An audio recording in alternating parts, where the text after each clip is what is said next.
You're listening to PetLifeRadio.com.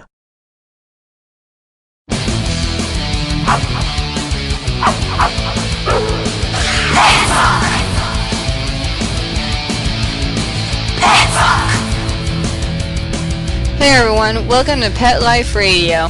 This is Petz Rock and this is your host Kristen Powers. So this is my very first show and it's really cool, and I'd like to introduce myself briefly before getting on with our super cool topic for today. So I, like I said, am Kristen Powers. I'm a 15-year-old at Chapel Hill High School in Chapel Hill, North Carolina. It's a very cool place to live. If you're thinking about going to vacation somewhere, I would recommend North Carolina, especially Chapel Hill. It's very cool, very eco-friendly kind of animals, and the University of North Carolina is here. I believe the Tar Heels just won their NCAA basketball championship. Woo, go Heels! So, you know, it's the coolest place in the world. You should come check it out. So, I live on a farm in Chapel Hill, and it's a really cool place. I have about 20 different animals that live with me. They range from cats, dogs, guinea pigs, horses, pony, cows, turtles, goats, sheep. Yeah, you name it. Pretty much got it.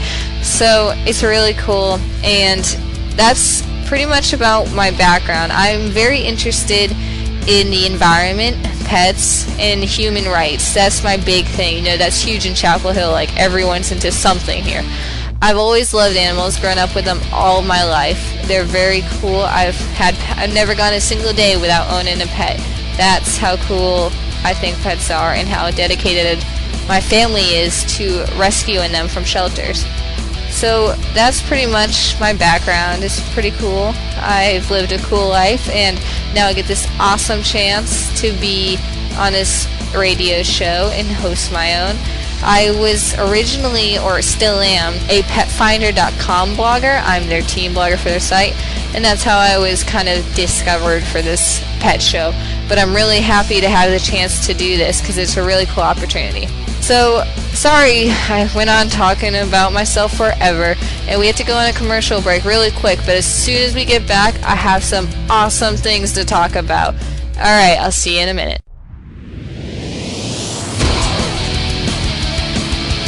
Don't go anywhere, because the best is yet to come. Stick around. It's DesignerPetSweaters.com. Hand-knitted designer sweaters for your precious pup or cool cat. Beautiful couture patterns for your pets, including custom-knitted formal wear, casual wear, yachting, and even sports-themed. Many designer pet sweaters include feathered tammy hats, top hats, and a lot of sparkle. Each sweater includes leg loops, front paw sleeves, and leash opening. Visit DesignerPetSweaters.com to order your four-legged fashions today. Large or small, we fit them all. DesignerPetSweaters.com.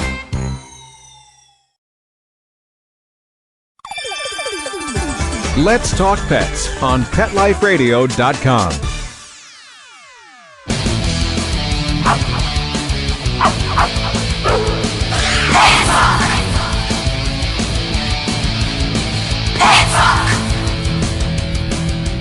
Hey everyone, we're back with an amazing show of Pets Rock on Pet Life Radio. I'm your host, Kristen Powers.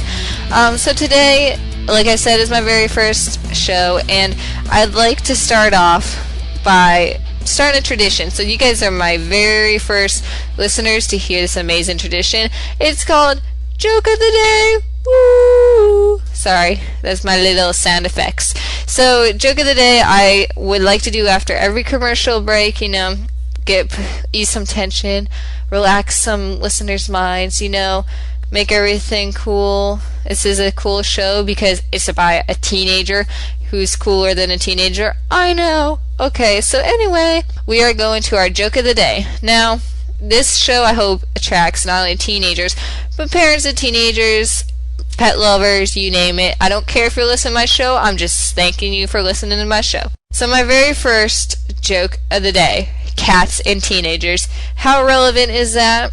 Alright, So for all of you with teenagers or who have had teenagers or are a teenager, like myself, you may want to know why they really have a lot in common with cats. Yes, what do we have in common with cats? I don't know. There's 10 answers. Let's dive into them. Alright, number 1. Neither teenagers nor cats turn their heads when you call them by name. This is true. Number 2. No matter what you do for them, it is not enough. Indeed, all human efforts are barely adequate to compensate for the privilege of waiting on them hand and foot. That's right, parents. You're our servants. Number 3. You rarely see a cat walking outside the house with an adult human being, and it can be safely said that no teenager in his or her right mind wants to be seen in public with his or her parents. Okay, well, apparently it's not that safe to say that, because my dad is the coolest dad in the world, and I would love to be seen with him everywhere. That's how cool he is. So, number 4. Even if you tell jokes as well as Jay Leno, neither your cat nor your teen will ever crack a smile.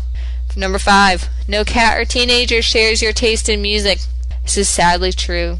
Number 6. Cats and teenagers can lie on the living room sofa for hours on end without moving, barely breathing. You may just have to poke them to make sure they are not dead.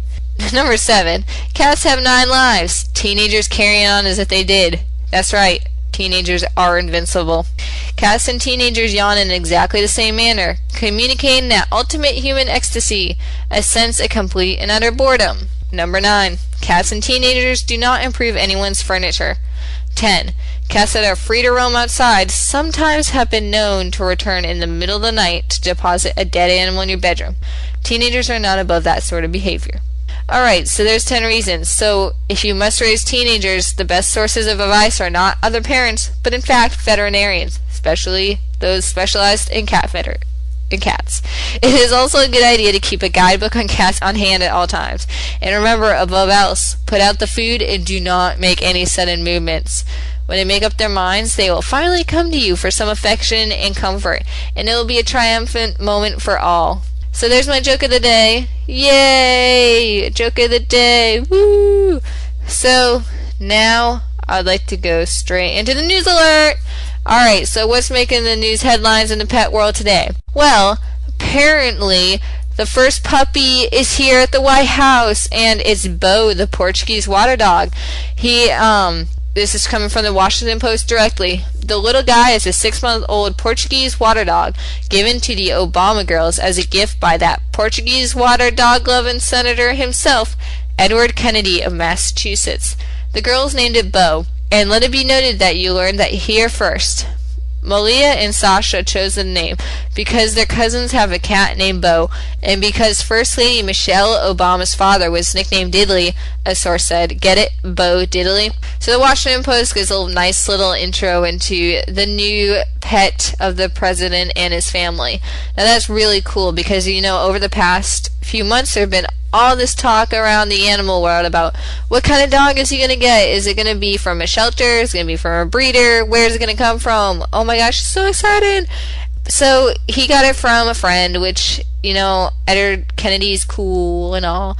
Not a shelter exactly, but it's still good eating it from a breeder because, we should always be pushing adoptions from shelters. That's the best way to go because those shelter animals may not live until tomorrow if someone's not willing to adopt them, and that's really sad. Whereas breeders kind of just produce them off the charts, and it's really sad. So always think about adopting from a shelter, people. No matter what the Obamas do, it's best to do it. So if you want to learn more about the first puppy, you can check it out probably on any website that you Google, especially Washington Post. Check them out. So it's really exciting. Congratulations, Obamas, on your new dog. That's really cool. Alright, so another thing I'd like to do before getting into our main thing is do trivia of the day. So trivia of the day is going to be where I make a little question about animals, of course, and then you guys can listen to it. You can decide what the answer is. You can mull over it. You can think about it. You can Google it. You can let it drive you crazy until the end of the show because that's when I will reveal the answer. So, today's trivia question. Contrary to popular belief, true or false, do dogs sweat by salivating? Do they sweat through their mouths when they're panting, with the tongue hanging out and all that fun stuff. Is that how dogs sweat? True or false? Alright, so mull it over, think about it, let it drive you crazy a little, and I'll let you know at the end of the show. Okay, so today, like I said, I'm going to talk about a really cool topic, and it's the environment. And the environment is one of my favorite topics to talk about. I'm very passionate about it. We would not be here if it weren't for the well-balanced environment that we have. And as humans are good at, we always seem to find ways to knock that environment's balance right off the scale. So I'm going to talk about ways you can get your life and your pets back on scale to give the earth, a little medicine to help cool down its fever. So here we go. Now you might not think that humans are really aware of what they do to the earth, and it's true, but they may also think, well, okay, fine, alright, I see what you're saying, I'm the cause of global warming, but my little pet here is not. How could he? He's been here since the dawn of time. He does not do anything. Yes, it's true, your pet doesn't do anything, but it's what you do with your pets that describes that. So here's what I would like to talk about first. Now, to all you dog owners out there, I'm about to give you the scoop on poop. Indeed, the scoop on poop is an amazing thing. I would like to talk about, that little thing when they go poop on the side of the road. Do not leave it on the road. Please, whatever you do, pick it up. When it rains, the bacteria and the grossness of that little package can be transferred into our groundwater system. And if you drink from the tap, and if you're drinking actually right now, think about that water, think about your dog's poop in that water. That is not a pretty image, so pick up your poop. So now what are you picking it up with? Oh, I see, plastic bags. Yes, don't pick it up with plastic bags. There are many alternatives. Scientists have come up with this amazing thing called compostable or eco-friendly doo-doo bags. They're really neat. My family happens to use the doggy walk bags. They're little blue bags. They are, as the box says, pleasantly scented, odor neutralizing, opaque, easy tie handles, and convenient pop-out dispenser. They're also 100% degradable, and they're made with post-consumer recycled material, which gives plastic a second life. So there are these bags, I'm telling you, doggy walk bags. They're amazing, and you just pick up the poop, suck it up, pick it up, and it's all good. You throw it out, and you're done. It's really good. So you can go to your local pet store, and maybe you got a little a little fancy eco store, kind of down here we have a Weaver Street Market, which is a very kind of eco-friendly, little bit hippie place, but they've got really cool options. So see if there's anything like that in your area and pick some up, because they're really good for the environment. Now, cat owners, don't chalk up another point for cats. You guys have animals that poop too, and they poop in that wonderful invention called a litter box. Now, nothing against litter boxes, but they have rocks in them, and those rocks aren't like little pebbles. They are from a clay or a rock called sodium bentonite. Now, sodium bentonite comes from strip mines in Wyoming and Montana. What? You're killing a mountain just for your convenience? Okay, that is really not cool, people. Luckily, for all you who now feel really guilty for the mountaintop removal in the West, there are alternatives. You can actually purchase natural litters made of wheat straw or even newspapers. And this is even the coolest part. Train your cat to use the toilet. I know you guys probably seen it before. You can Google how to do it. There's books about it. Learn how to, if you got the time and your cat really needs to go a lot, maybe the toilet is the answer for you. So, sorry to talk about such dirty stuff on my first show, but it's really important that we watch over our environment and make sure that we keep it safe. So when we come back from this commercial break, I'll talk a little more about the environment. And for all of you, remember the trivia question. Let it mull in your brain. Remember, it's for true or false. Do dogs sweat by salivating? Alright, think about it, mull it over, and I'll get back to you by the end of the break.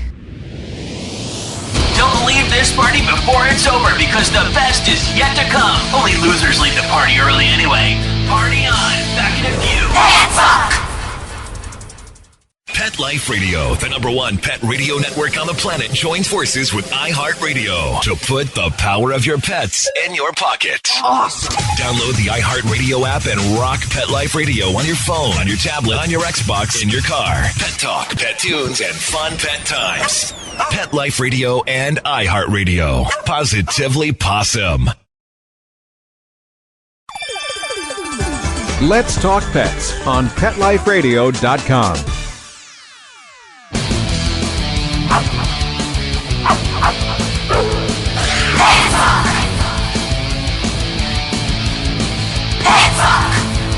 Alright, great to see you guys back from this commercial break. This is Pet Life Radio, and this is the coolest show in the world, Pets Rock, with your host, Kristen Powers.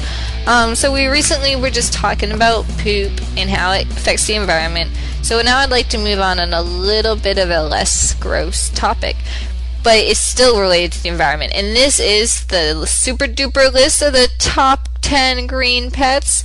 I won't give you all 10, or no, there's actually 15, but some of them, are kind of like iffy. So I'm going to pick and choose the best ones for you. And now this is coming from planetgreen.com. It is the best blogging website ever. It's all the ways you can go green. It works in a coordination with treehugger.com. It's also a really cool TV channel, so you should check it out. So like I said, my name is Kristen Powers, and we're talking about ways to green your pet. So, like I've said, adopt from a shelter. There are 70,000 puppies and kittens born every day in the U.S. Now, that is a lot. So what you can do to help is, if you have the means to do so, think about adopting an animal. They're really great and amazing. And I totally recommend petfinder.com to find your perfect match. That's P-E-T, Pet Finder, Finder.com. It's the coolest website in the world, and you can find amazing pets in need of a home. That's a great way to help the environment. Also, spay or neuter your pet. Whatever you do, please don't breed your pets. Did I mention 70,000 puppies and kittens are born every day in the U.S.? That's a huge, huge number, and we need to reduce that because there's not enough homes for all of them. They're getting needlessly killed in shelters because they can't take care of all these animals. So spay or neuter your pet. Really good idea. Also, try to protect the native wildlife by always keeping your dog on a leash when outside and trying to keep your little feline indoors as much as possible. Felines, at least here in North Carolina, especially in Chapel Hill, are one of the leading causes of people calling in to report wildlife injuries. At my local Piedmont Wildlife Center, 20% of their cases are caused by cats. That's really ridiculous. We should not be hurting our natural wildlife like that. Also, swap out that junk food that you call pet food. As pretty as it sounds or smells. I know it smells great, doesn't it? But most conventional pet food brands consist of reconstituted animal byproducts, which are otherwise known as low-grade waste from the beef and poultry industries. The stuff you would never eat in your life. And they also used to make many pet foods, or classify them as 4D, which is a nice way of saying dead, dying, diseased, or down, or in quotes, disabled. So what can you do to feed your animals a better choice or better food? There are many natural or organic pet foods on the market that are raised in sustainable, humane ways, which don't add drugs or hormones or any unnatural substance into it. So check those out because that's a great way to protect your pet. Okay, so what else can you do? Let's see.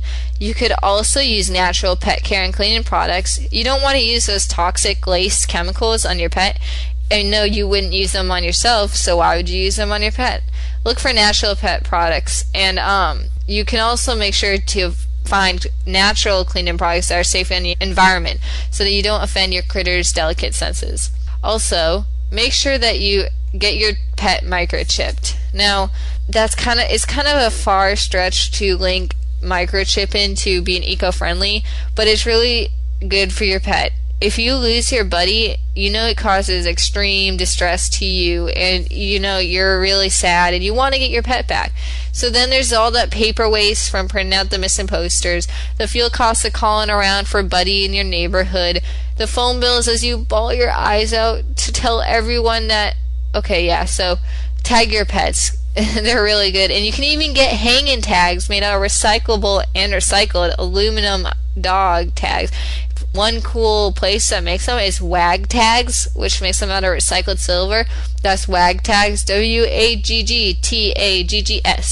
So check them out, get your pet tagged, find some way to help identify them.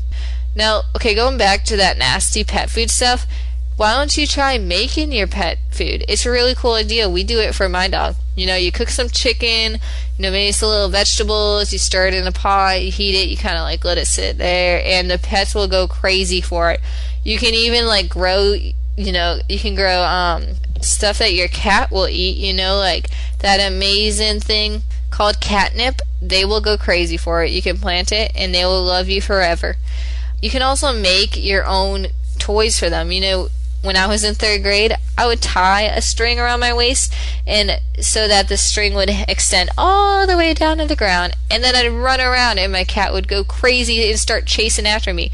All of you who have waved around a flashlight in front of your cat, they love it. So you can make your own crafts. Maybe not the way a 7-year-old or 8-year-old would do it as I did, but you can, for all those crafty people out there, this is an awesome opportunity to maybe make a few dollars in this economy selling homemade pet toys. How cool is that? Alright, so the last one I have, for those of you who are getting bored of this list, offset your pet. Okay, I know everyone hates to hear the word carbon offsets because they're like, oh, what does it mean? I've heard it a million times. Alright, so we know that we're bad on the environment, especially the way we live here in America, but you can help limit that impact by purchasing things called green tags, which are also known as renewable energy credits, and you can offset your pet's carbon emissions that way. So they're green, like the color, and tags, and you can buy them for the whole family, and you can check out if your state sells green power so you and your furry friends can go carbon neutral. How cool would that be? That is just so amazing. So, to kind of recap what we talked about today, pets can, especially in America, play a huge role in climate change, especially the way we care for them here. So, kind of review, think about the ways that you treat your pets in your life, and, kind of think, well, what can I do to improve the situation? Can I use compostable dog bags? Can I make my pet food? What if I got my pet spayed or neutered this week? How amazing would that be? I would love to hear what you guys do to help the environment with your pets. If you want to send me some cool things that you do personally to lower your carbon emissions with your pets, email the ideas at Kristen at PetLifeRadio.com. That's KRISTEN at PetLifeRadio.com. Now it's a really cool way to let me know what you guys are doing out there to help your pets become more eco-friendly. So if you have any ideas, email them to me. So we also talked about, that cool list of ways to reduce your emissions, and we also talked about Obama's new dog, and we also did the amazing joke of the day. But wait, what else do we have waiting for us? I do believe we have that trivia question of the day to answer. Alright, so let me repeat it. Alright, here we go. Let's see. The trivia fact for today was true or false? Dogs sweat by salivating. Alright, would we do a drum roll, please? Shh. False. Contrary to popular belief, dogs do not sweat by salivating. They sweat through the pads of their feet. So, congratulations to all of you who got that question right. To all of those who may have made a mistake, that's alright, you'll learn something new today. Maybe you'll do better next time. Alright, so sorry it's the end of the show. I know you've had so much fun listening, and I just want to thank all of you who tuned in for my very first show. I'm very thankful. It's so cool that you did that. So next time for our show, we will have an amazing guest. Her name is Betsy Saul. She is the founder of PetFinder.com. She's an amazing woman who has done many great things for the pets in this country. So that's in the next show. So I know that today was, kind of just a monologue, a little bit of a lesson, but I promise you, if you tune in next time for my interview with Betsy Saul, you will not be disappointed. She is the most amazing woman in the world, like I said, so make sure you tune in. Alright, so This is Pets Rock on Pet Life Radio. I'd like to thank the producers and everyone who made this show possible, yada, yada, yada. But really, no, thank you for the people who made this show possible. If you have any questions, comments, or ideas for the show, please email me at kristen@petliferadio.com. You can spell my name Kristen @petliferadio.com. I would love ideas for shows because, I want to talk about what you guys want to hear. If you're a teenager, let me know and see if you have any ideas. Tell me what you think about the show, what I can do to improve. I'm always looking to improve. I can take criticism. It's all cool, alright? I'm not that type of teenager who cries when people tell her she does things poorly. So I hope you guys enjoyed the show. It's Pets Rock. Tune in next time. Thank you. Let's Talk Pets every week on demand, only on PetLifeRadio.com.